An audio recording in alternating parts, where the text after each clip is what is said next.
this is an iHeart podcast. Guaranteed human. Well, the holidays have come and gone once again, but if you've forgotten to get that special someone in your life a gift, well, Mint Mobile is extending their holiday offer of half off unlimited wireless. So here's the idea. You get it now, you call it an early present for next year. What do you have to lose? Give it a try at mintmobile.com/switch. Limited time 50% off regular price for new customers. Upfront payment required. $45 for 3 months, $90 for 6 months, or $180 for 12-month plan. Taxes and fees extra. Speeds may slow after 50 gigabytes per month when network is busy. See terms. This Sunday, iHeartRadio brings you live to Levi's Stadium in Santa Clara for the Super Bowl 60 tailgate concert, presented by NetApp. It's the ultimate pregame party, featuring an exclusive performance from Teddy Swims. Your front row experience will be on iHeartRadio stations across the country and the free iHeartRadio app this Sunday at 3:30 Eastern, 12:30 Pacific. Then, after the concert, tune in to the Super Bowl 60 pregame show on NBC. Owning a home is full of surprises. Some wonderful, some not so much. And when something breaks, it can feel like the whole day unravels. That's why HomeServe exists. For as little as $4.99 a month, you'll always have someone to call. A trusted professional ready to help, bringing peace of mind to 4.5 million homeowners nationwide. For plans starting at just $4.99 a month, go to homeserve.com. That's homeserve.com. Not available everywhere. Most plans range between $4.99 to $11.99 a month your first year. Terms apply on covered repairs. Did you know that parents rank teaching financial literacy as the toughest life skill? That's where Greenlight comes in, the debit card and money app made for families. With Greenlight, you can send money to kids quickly, set up chores, automate allowance, and track spending with real-time notifications. Kids learn how to earn, save, and spend responsibly, while parents have peace of mind, knowing smart money habits are being built with guardrails in place. Try Greenlight risk-free today at greenlight.com/iHeart. That's greenlight.com/iHeart.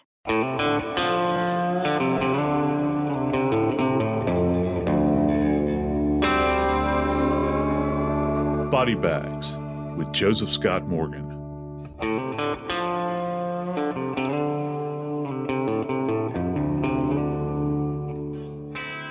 One of my favorite music artists is Tom Petty, God rest his soul, and one of my favorite songs that he came up with years ago is called The Waiting.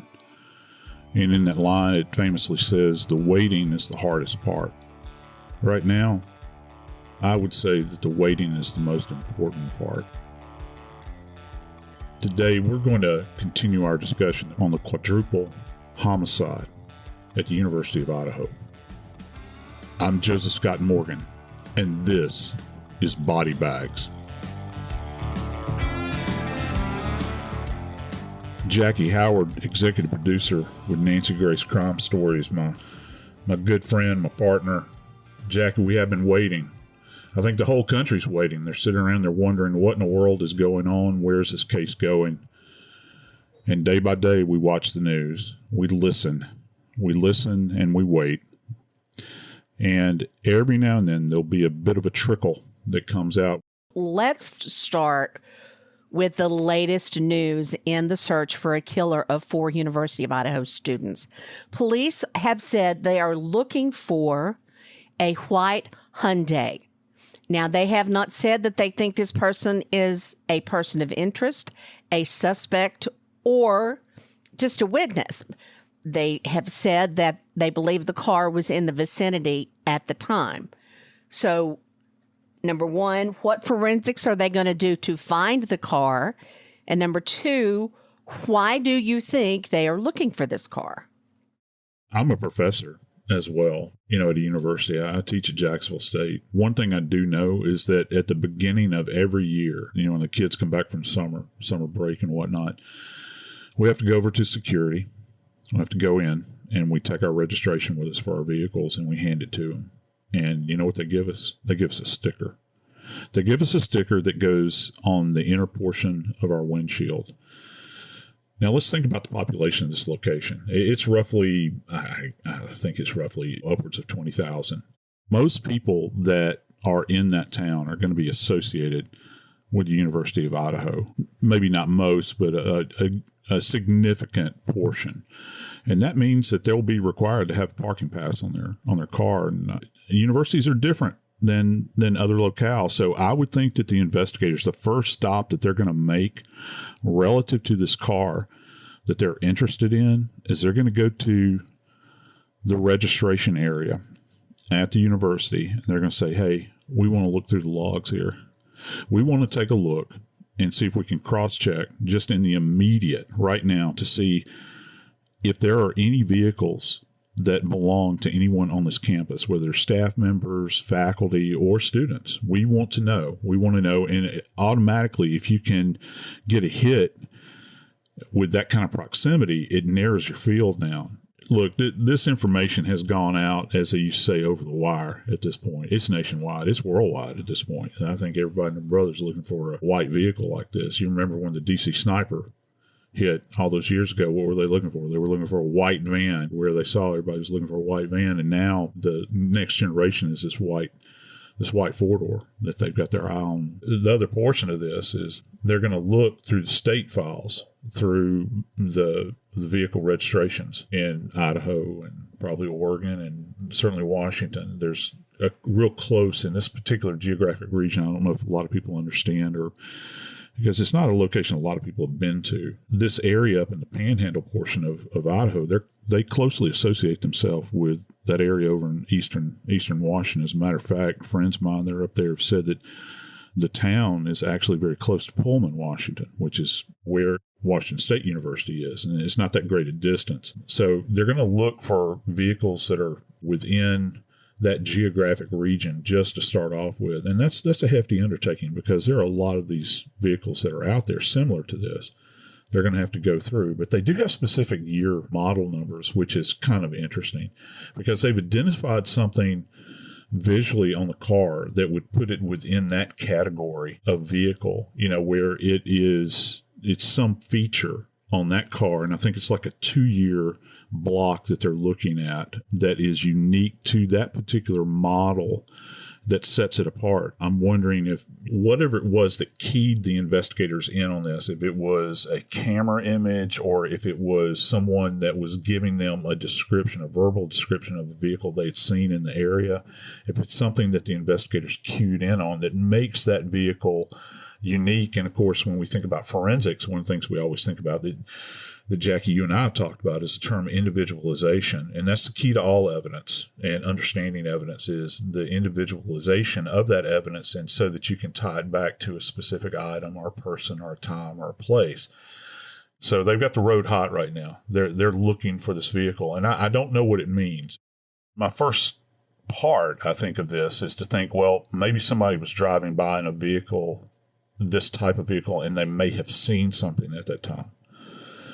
Or if we go back in time, the day after, and we had those images that arose out of the scene where they were taking measurements out in that roadway of those skid marks on the road, that dark rubber that had been laid down. I'm wondering if they're thinking that maybe that car generated that.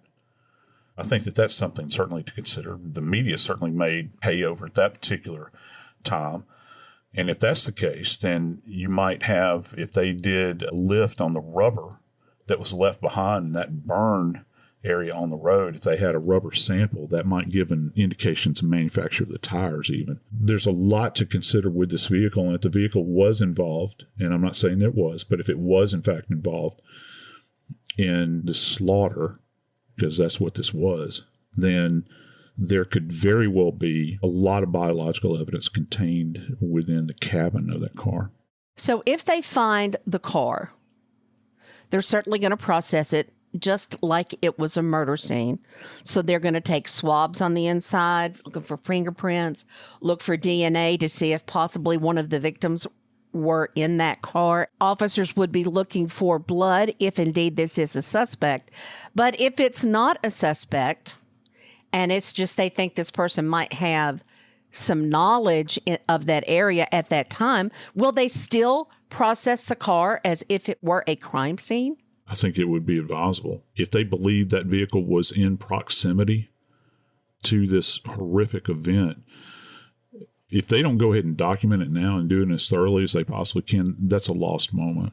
I mean, it truly is. You have to, when When you're working a death investigation, what's our guiding principle? Our guiding principle relative to deaths is that every death is a homicide until proven otherwise. Well, if you extend that line of logic into this vehicle, you would have to think, well, there is a possibility that this car might have linkage. Is it worth it just letting it go and not taking a look at it, not examining it? Now, maybe if the owner is just somebody that was passing by, they might agree to what's referred to as a consent search. The cops are not necessarily going to have to get a warrant. The owner of the vehicle says, sure, feel free to take a look at my car. But I tell you this, if that car, if the police have any indication that car might be involved, they are going to get a warrant. And when they get that warrant, they're going to take that vehicle. Hopefully, this vehicle will go to a state crime lab and go to an evidence garage and be properly processed. And when I say properly processed, I'm talking about the seats are going to come out, the carpet's going to come up, and you were talking about swabbing the area. Every surface in there is going to be swabbed. Every square inch of that carpet is going to have ultraviolet light applied to it to look and see if there's any kind of biological substances on there. The seats, the same thing. If they have to cut samples out, they'll cut samples out. They're going to look beneath. Cars have kind of a subflooring as well, like houses do. They'll look in that subflooring of the vehicle to see if anything had soaked through. They'll look on the backside of the carpet to see if there's anything there, any kind of indication. Because if somebody had a vehicle, and this would apply to any vehicle associated with this, there might be an attempt to go out and do what's referred to as a deep cleaning on the vehicle, but you never get everything. If you have a super saturated area of blood, for instance, on the surface of a carpet or on upholstery, if these are not leather seats, for instance, there's a high probability it'll leach down into that substrate. And so they'll examine everything both with the unaided eye and the aided eye, as we say, and try to take samples off of everywhere, because if not, it's going to be a lost moment. They have to do it. And at this point, any information that they can glean is going to be super valuable.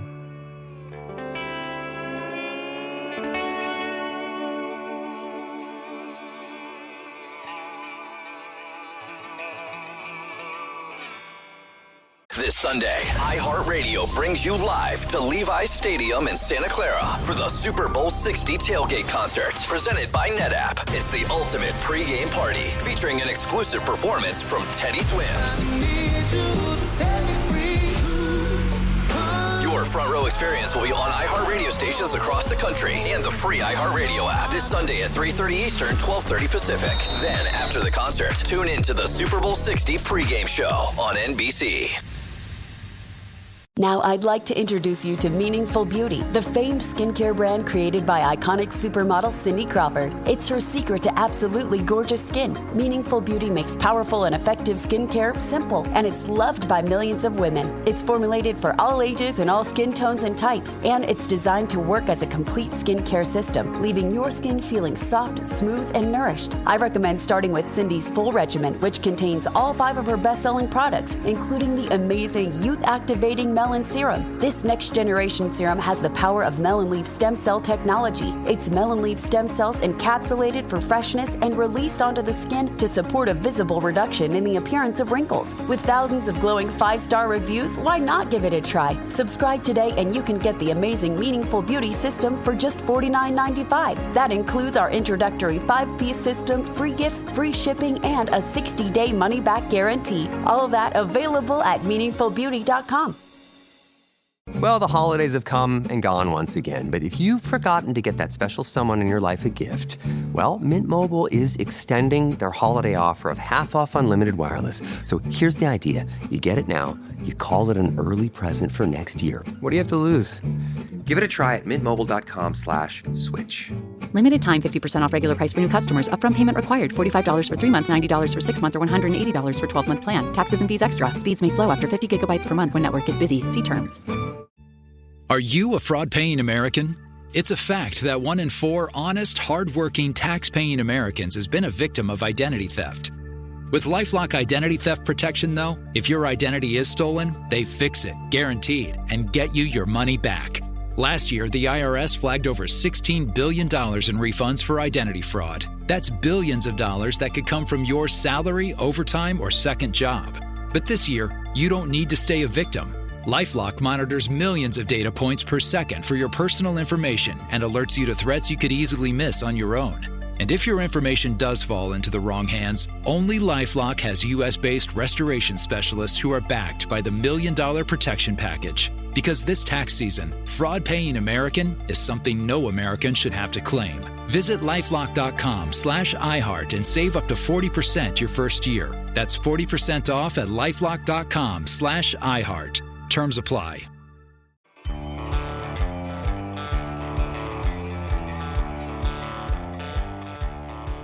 I was speaking with somebody in the media the other day about the Idaho case. They'd asked me, why is this taking so long to process? And the only way I could think of to frame this so that they could kind of grasp it was, I told them that right now the cops are not reading a first grade reader. They're reading War and Peace. The volume of evidence that has been collected from this scene is daunting, and it's dense, very dense, and it's layered. And that's specifically what they're looking at right now. So you're telling me that is the reason why it is taking so long to get any evidence or any information back from the blood evidence that was taken, the fiber evidence that we know that they took. They covered 2 floors, actually 3 if they were doing their job, even though no one was harmed on the first floor. So you're telling me basically there is so much evidence, astronomical numbers, to go through and to be thorough, it's going to take a lot of time. That's precisely what I'm saying, Jackie. I think that any of us would rather these professionals take their time. They're not on the clock. They're not on the media's clock. They're not on the public's clock. They're on their clock. They're on their clock, and science dictates the movement of the clock. And there are certain things that cannot be rushed.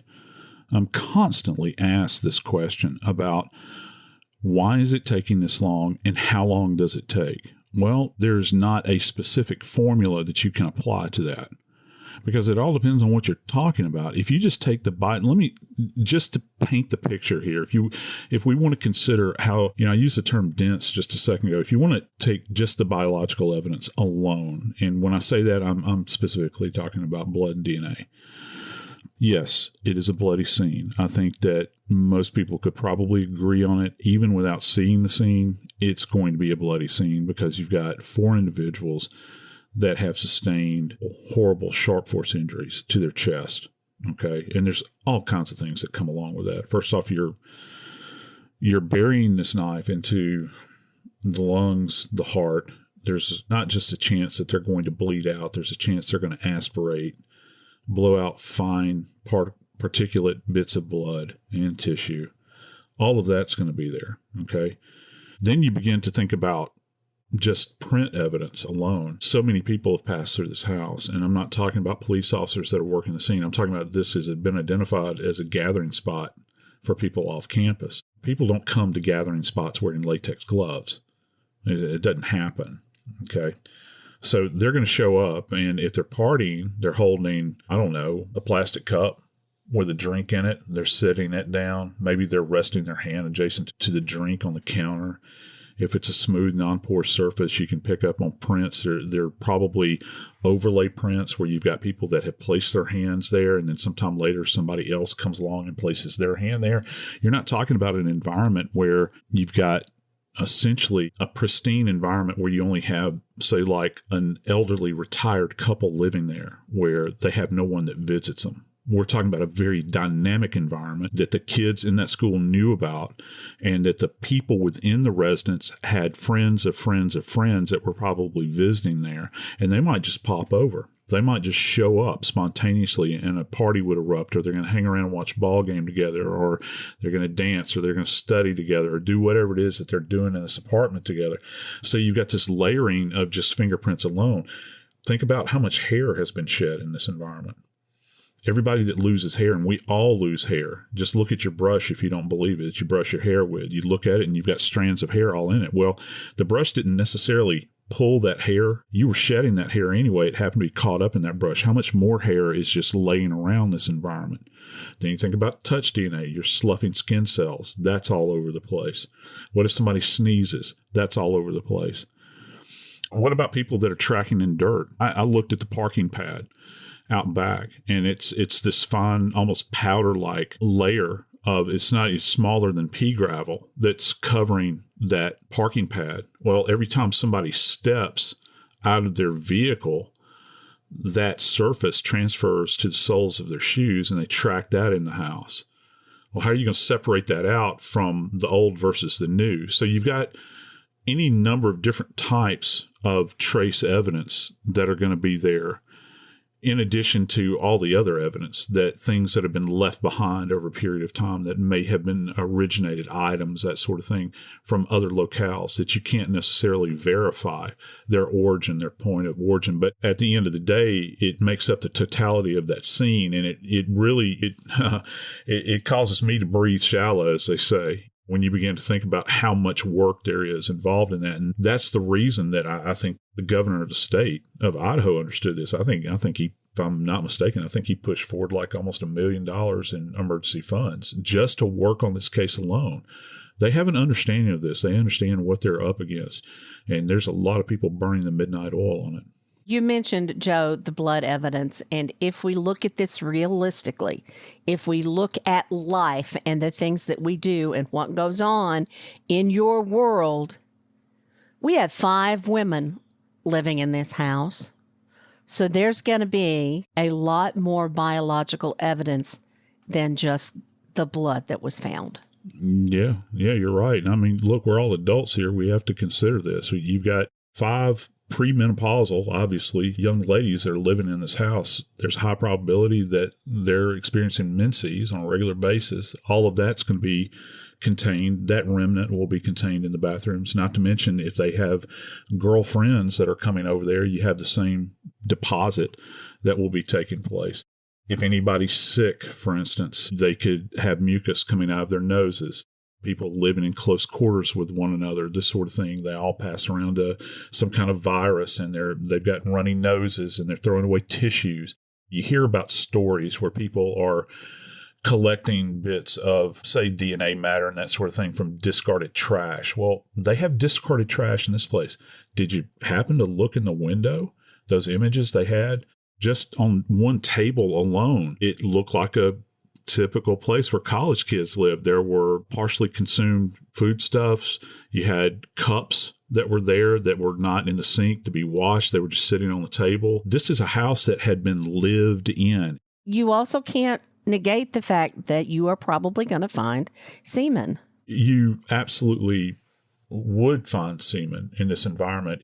If any of these young ladies are involved in a romantic physical relationship with someone, there would be seminal deposit, you would think, more than likely in the bedrooms, on the surfaces of the mattresses, this sort of thing. And that has to be taken into account too. So, what do you do as an investigator? You collect that sample, and you would want to, say, for instance, run it first off to see if the individual was a secretor. And that's kind of one of the tests that's done. You look for any kind of, if you have ejaculate, you look to see if there are actually red blood cells in there, to see if they did secrete. That's a specific identifier. And then semen is evidence rich relative to DNA sample. You would want to see if you can develop a profile in that semen. It doesn't necessarily mean that sample is associated directly with a crime. However, it is a deposit of DNA, and you have to run that test. If you find something that's unidentified, they have to run it and see if they can develop a profile off of it.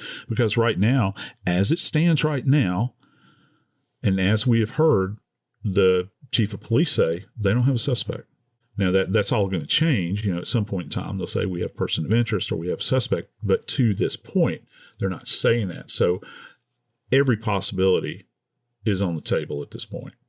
How many tests are conducted on each piece of evidence that comes out? I mean, is it just like blood? You say, okay, this blood type, and it's only this person. Or are there other tests that would be run on each piece of evidence? it's kind of like building a house. You're going to bring the tools that are necessary to build a house. All right. And every tool has a specific purpose. So it all depends on what they're trying to achieve, what data they're attempting to collect. If they're going to examine for latent prints, let's just say, there are certain tests that they can run if they can appreciate a latent print that appears to be very fragile, and they knew that if they applied fingerprint dust to it, they might want to superglue fume that item, for instance. Okay. And that way that image of that print will be captured in that space and it'll be frozen in time. It ceases to be fragile at that point in time. Same applies with DNA. If you only have a partial strand of DNA, if you're thinking about a short tandem repeat STR, you've only got a portion of the strand of DNA. There is kind of a modeling that goes on with that test where you're having to replicate strand to try to develop on 13 different points along the strand of the DNA. Whereas if you have a complete strand of DNA where you have an intact molecule, then they can run this and develop a profile off of it. So it all depends on the status of the evidence that they collect, how robust it is, how intact it is.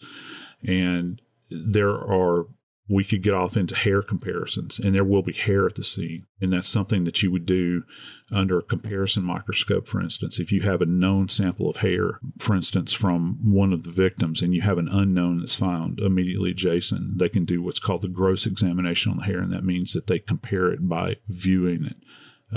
You're not necessarily doing a chemical test on it, you're doing a visual test on it to see if these two hairs match up, if you think that their point of origin is from the same location.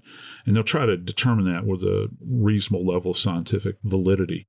For every item that's there, it might require a specific type of test. And again, that's why it's quite interesting, I think, at least from a scientific standpoint, that many times the more data you have, the more complex the case becomes. You're drowning, you're awash, if you will, in evidence and evidence testing. And I can only imagine these people that are doing this work sometimes feel like, they are drowning in evidence, but you have to work the evidence and work your way through it, because once you get those results back, that's the point in time when you push it out to the investigators. You're not going to push it out to them prior to the test being completed. They've said famously, I think earlier this week, in regards to this, they're starting to get results back from the lab. They didn't say what those results were. They didn't even say what the tests were. They just said they're starting to get results back. Well, what does that mean? It can mean anything. We found a print. Well, that's a result. You found a print. Did you identify who the print belonged to? No, but we found a print. So, or we determined the type of blood that was at the scene. Well, whose blood is it? I don't know, but it is a type of blood. And so you can have results that are coming back. You're not necessarily going to have more information than you previously did that's going to lead you to who perpetrated the crime. So when you have the evidence and tests have been conducted, you have said multiple tests on some samples. At what point is that sample destroyed so that no more tests can be conducted? It's at the point where, particularly when you're talking about items like, say, for instance, if we've got blood evidence that's presenting on a shirt, okay, or on a piece of cloth, for instance, where you've either got transfer or you've got some kind of dynamic event that has caused a blood pattern to appear on the item itself. In order to appreciate that, say, per lighting, you can illuminate it, and you'll have to apply a particular type of agent to that shirt to make it luminesce. Well, once you do that, you kind of compromise the DNA, okay, that might be contained therein on the surface of that. Or if you're collecting, say you're having to cut an item up like a piece of cloth or item of clothing, once that has been submitted, they're only going to take a portion of that question sample of blood. Now, it all depends on how skilled the technician is in getting to that question sample and how much they're going to need in order to test. Now, you can take one droplet, for instance, of a question droplet and kind of trim off that area and apply it for testing. And then you still have some sample left. But if you're getting false positives, or depending upon what the test you're running is, you might have to go back to the well, if you will. And the more you kind of trim this thing off, the more you're diminishing the sample. And that is truly an example of destructive testing, which you never want to go down that far down the road. So they have to take care in what they're doing. And one of the most important things that happens with the testing of blood at these scenes where you have these commingled samples is to try to determine whose blood you actually have and trying to separate those items out. So if you have a sample, you're going to look for red blood cells, which to me always look like, microscopically, they always look like gigantic sliced beets, if you will, when you see them. I guess it's one of the reasons I don't like to eat beets. But I'm sorry, I was just picturing that. Yeah, but you have these, and dependent upon the markers that are contained on that red blood cell, they can determine the type of blood. And that type of blood type is what I'm saying. They know that can be assigned to a specific individual, and then with that, you begin to develop a DNA profile of the individual, but it's a matter of getting those types separated because there's going to be a lot of commingled samples. And that's one of the fascinating things about utilizing the weapon that was used, because just that action alone, if it was a single weapon, we still don't know that. All we know is that they have said a military style weapon, a Rambo style weapon, a hunting style weapon, K-bar, they've used that term. Yeah, but Joe, it's been pointed out just in our conversations that just because it was a large weapon does not necessarily mean that it is a military type weapon. I mean, you have some pretty big butcher knives too.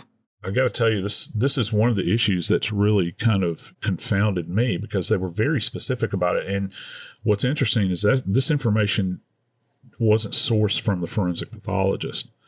My understanding is that the genesis of that data point relative to the so-called military style knife, this arose from the media asking questions about what the police were looking for in stores. And according to the media, the police officers were going into stores saying, have you sold a military style knife? Well, police aren't qualified to determine based upon injuries, particularly those injuries that have not been cleaned yet, just what they saw at the scene. They're not qualified to make a diagnosis of what generated those injuries. So that leads me to something I've been speculating about. I do know that with military knives, one of the components that comes with a military knife is a sheath. And I've wondered all along, well, they've made a lot of hay about this style knife. Did the perpetrator possibly drop the sheath at the scene? And I think that's a legitimate question. Maybe they didn't, but I don't see how you get to military style knife. And I can talk about the knife all day long. I can talk about the quality of them, composition of them. I can talk to you about the components of them, what they look like, and what kind of injuries they'll leave behind. But it's just so very specific. You mentioned butcher knife. Well, yeah. And if it's a butcher knife, then you're getting off into a different area there because homes have butcher knives. Does that mean that if it's a butcher knife, did the person show up armed with a butcher knife? Or is it a weapon of convenience? Is it something that they went into the kitchen and found and then utilized? I think that there's a higher probability with a group of young ladies that are living there, that are living out their college life and going to sororities and parties and all these sorts of things. I guess they could own a military knife, maybe. They're free to go buy one, but I would say that there's a higher likelihood that they would have a butcher knife in the house or something to cut food with and prepare food with, as opposed to, what one news reporter referred to as a Rambo knife. It doesn't make sense.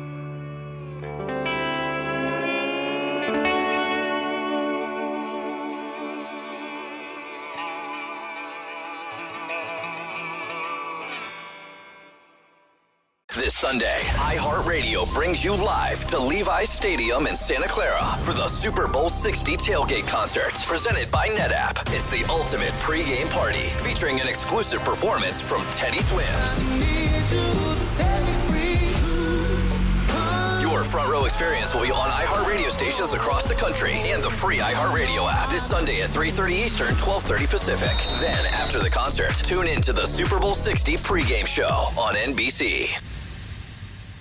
Now I'd like to introduce you to Meaningful Beauty, the famed skincare brand created by iconic supermodel Cindy Crawford. It's her secret to absolutely gorgeous skin. Meaningful Beauty makes powerful and effective skincare simple, and it's loved by millions of women. It's formulated for all ages and all skin tones and types, and it's designed to work as a complete skincare system, leaving your skin feeling soft, smooth, and nourished. I recommend starting with Cindy's full regimen, which contains all 5 of her best-selling products, including the amazing youth-activating melon serum. This next generation serum has the power of melon leaf stem cell technology. It's melon leaf stem cells encapsulated for freshness and released onto the skin to support a visible reduction in the appearance of wrinkles. With thousands of glowing 5-star reviews, why not give it a try? Subscribe today and you can get the amazing Meaningful Beauty system for just $49.95. That includes our introductory 5-piece system, free gifts, free shipping, and a 60-day money-back guarantee. All of that available at meaningfulbeauty.com.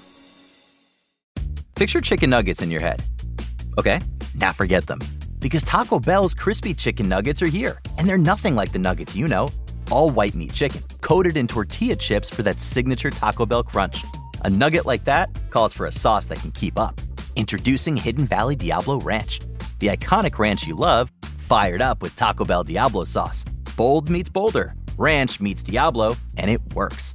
Crispy chicken nuggets from Taco Bell, a brand new classic. At participating U.S. Taco Bell locations for a limited time only, while supplies last. Did you know that parents rank teaching financial literacy as the toughest life skill? That's where Greenlight comes in, the debit card and money app made for families. With Greenlight, you can send money to kids quickly, set up chores, automate allowance, and track spending with real-time notifications. Kids learn how to earn, save, and spend responsibly, while parents have peace of mind, knowing smart money habits are being built with guardrails in place. Try Greenlight risk-free today at greenlight.com/iHeart. That's greenlight.com/iHeart.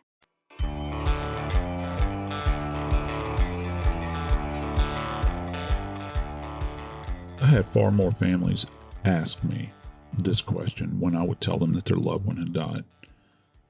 They'd want to know, where are they?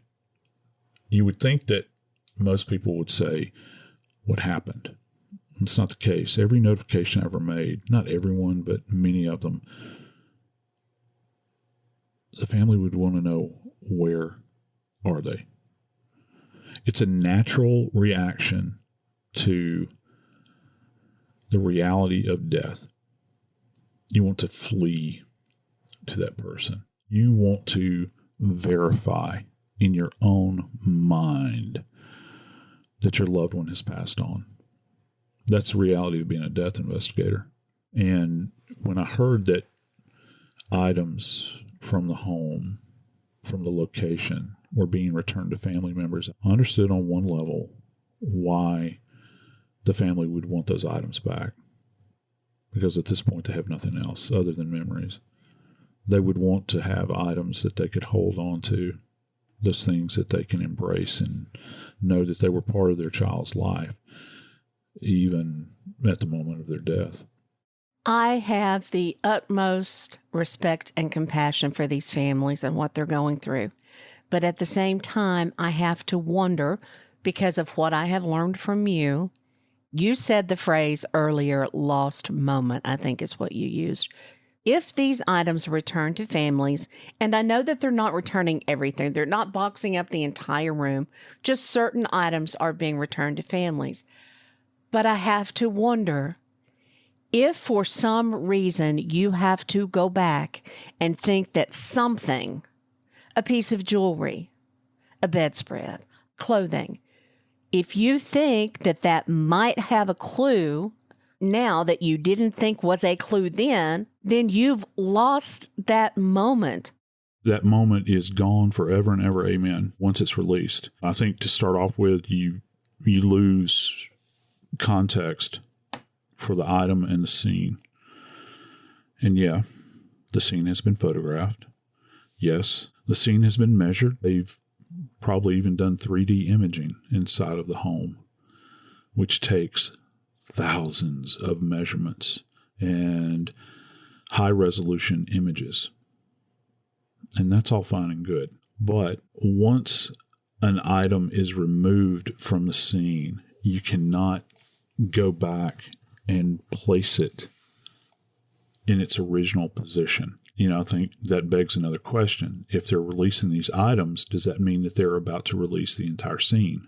Because if you're taking components of the scene out, then that means that, in a broad sense, that your work at the scene is done.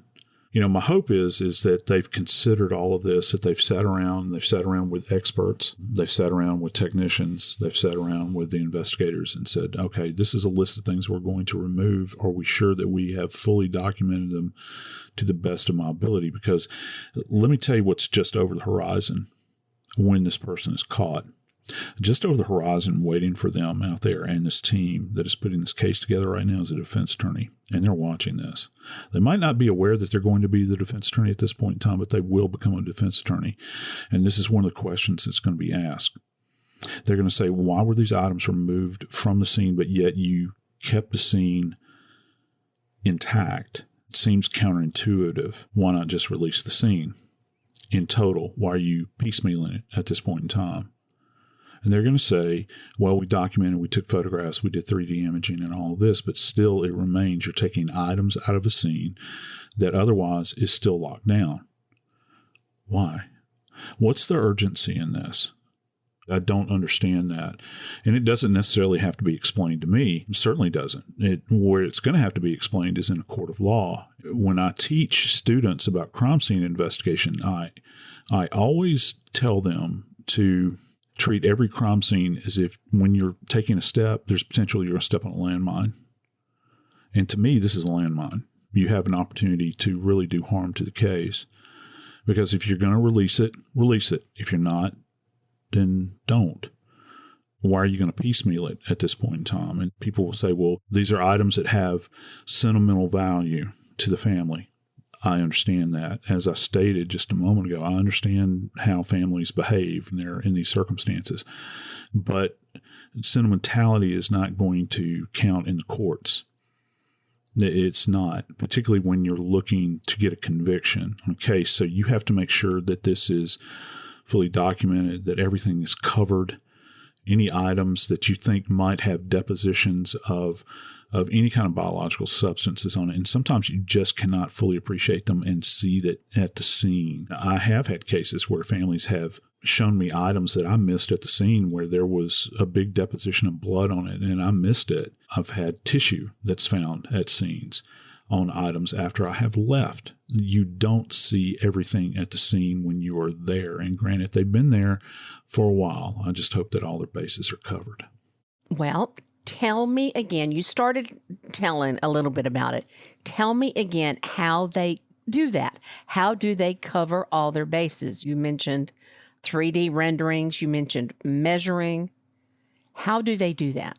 Going to these items that would have, for instance, swabbed at the scene to look for any kind of deposition of DNA, anything that the unaided eye might not have picked up on. Those items would have had to have been dusted. And then those things that you don't think that are directly related to the case would not have been touched by the evidence team. They might have just been photographed in situ, as they say, or in place. The only thing I could really make out the other day, someone had mentioned boots the other day that they saw being taken out. I saw a computer screen that was being walked out by one agent and given to somebody. I don't know what the sentimental value in that is, but it was being taken out and given to somebody. Maybe it's one of the people that lives downstairs. Maybe they need their computer to do their work. I have no idea. So you have to go through each item and see if there is a potential for it to have any kind of forensic value whatsoever. And it would have to have been carefully examined in place.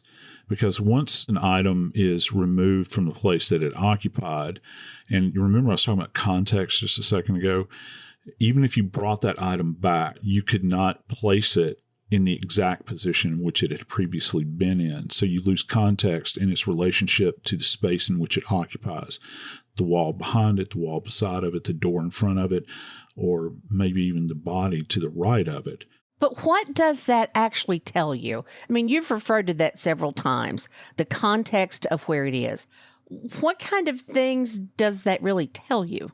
Well, for instance, if you have a dynamic event like a stabbing, you've got, certainly I think the most obvious thing you would have is cast off from a blade. A blade is being thrust into somebody's body and then drawn out with great violence. It'll be super saturated with blood. Well, when that happens, you've got this kind of arcing path of blood that travels out and behind the perpetrator as they're withdrawing the blade.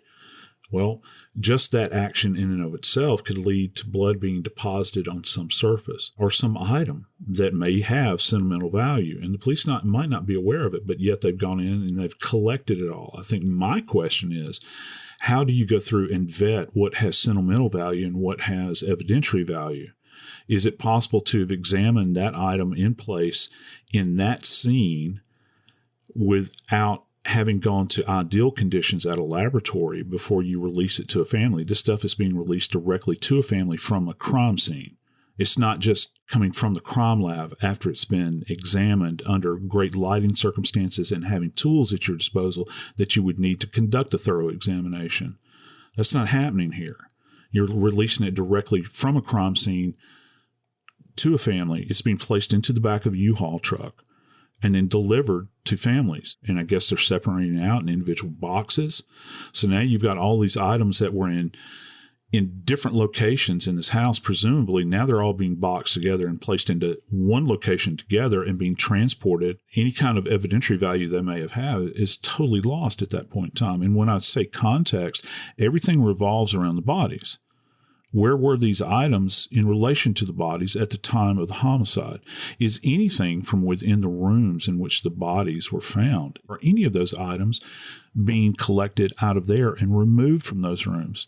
I'd say that that's a big no-no.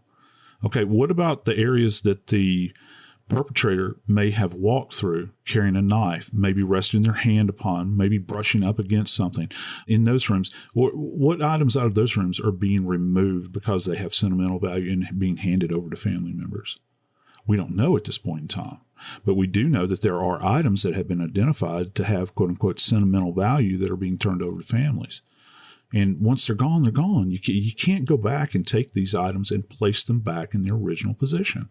It's empirically impossible. Well, not only that, which what you said, obviously everything is extremely important, but the family, when they get things, most likely they're going to clean them.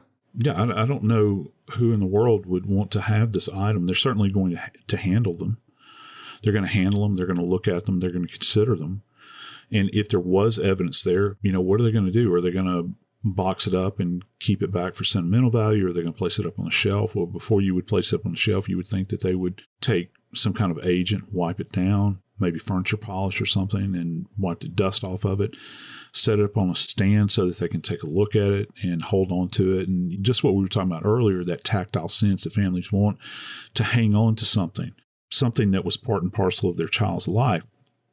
And I agree with that. I agree that they should have those items.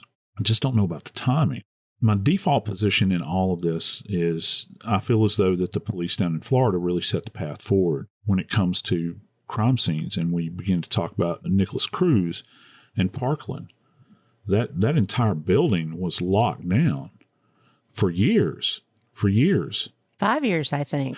Yeah, and I think that we even talked about this on an episode of Body Bags. You go back and you listen to those statements from the reporters that followed the jury members into that building, and it's soul crushing. It's horrible.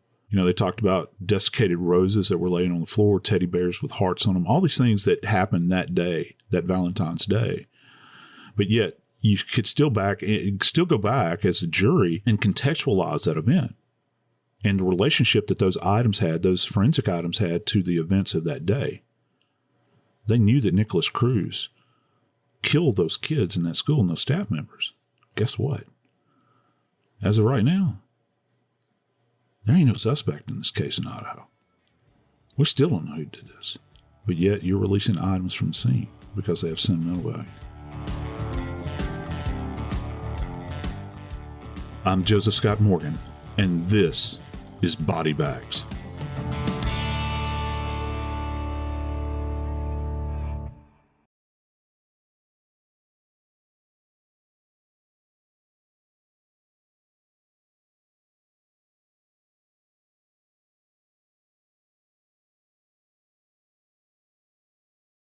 This Sunday, iHeartRadio brings you live to Levi's Stadium in Santa Clara for the Super Bowl 60 tailgate concert, presented by NetApp. It's the ultimate pregame party, featuring an exclusive performance from Teddy Swims. Your front row experience will be on iHeartRadio stations across the country and the free iHeartRadio app this Sunday at 3:30 Eastern, 12:30 Pacific. Then, after the concert, tune in to the Super Bowl 60 pregame show on NBC. Are you a fraud-paying American? 1 in 4 tax-paying Americans has been a victim of identity fraud. With LifeLock, if your identity is stolen, they fix it, guaranteed, or your money back. Last year, billions in refunds were stolen. Could be from your salary, overtime, or second job. Gone. But this year, you don't need to stay a victim, because this tax season, fraud-paying American is something no American should have to claim. Save up to 40% your first year. Visit lifelock.com/iHeart. Terms apply. Owning a home is full of surprises. Some wonderful, some not so much. And when something breaks, it can feel like the whole day unravels. That's why HomeServe exists. For as little as $4.99 a month, you'll always have someone to call. A trusted professional ready to help, bringing peace of mind to 4.5 million homeowners nationwide. For plans starting at just $4.99 a month, go to homeserve.com. That's homeserve.com. Not available everywhere. Most plans range between $4.99 to $11.99 a month your first year. Terms apply on covered repairs. For more than 30 years in Kansas City, Kansas, a man allegedly raped and terrorized Black women. A detective named Roger Golubsky. He told me to keep my mouth closed. If I did say anything, I would come up missing like so many others. But then, right before trial, he was found dead, leaving countless questions behind.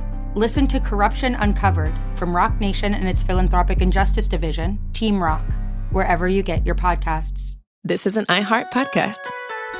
Guaranteed human.